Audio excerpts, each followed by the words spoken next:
Hi, my name is Carly White. I am a student in the MLIS program at San Jose State University, and welcome to Philosophy for Youth in the Library.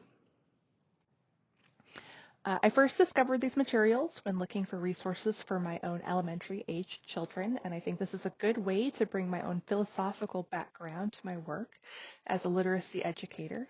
And so I have a workshop in development to help connect instructional librarians with these resources.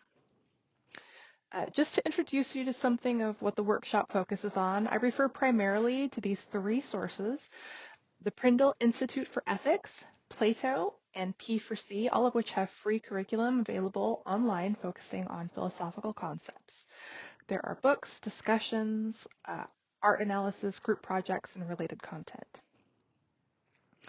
I reviewed the websites of the organizations and found that all of the marketing is directed toward classroom teachers. The vast majority of these materials, though, are well suited to standalone lessons and target the same objectives that we do as information literacy instructors.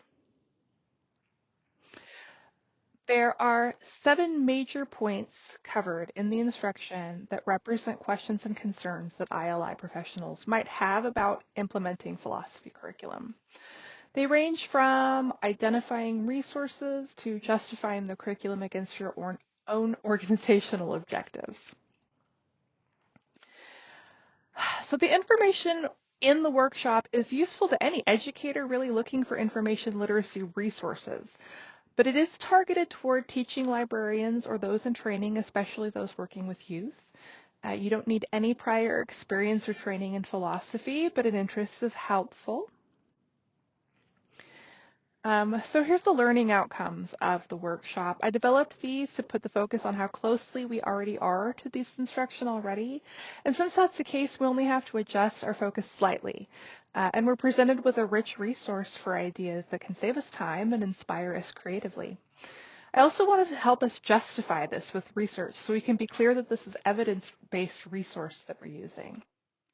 Of the 4 parts of the instructional strategy, I've covered the info presentation and we'll come to the testing and assessment in a moment.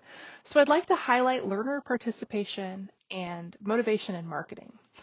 As I mentioned, the philosophy organizations offer lessons plans for so many books that you'll already recognize and likely have in your collection. So as part of the engagement for participants, they'll be looking at Prindle or Plato and locating content for books already in their library collection. They'll also be asked to identify which of their library organizations' goals, objectives, or mandates are met by the findings of the Prindle and Plato research presented. As to the motivation and marketing, I know time commitments are generally a challenge, and this workshop will be brief, one time, and it'll provide new free resources. It's easy to complete as there aren't any new skills to acquire. It's just a different application of current skills. The instruction will be presented in a similar format to this video, an asynchronous screencast. The screencast itself will be a learning object along with PDFs of outlines and guides to resources. It will be easily translated into synchronous video.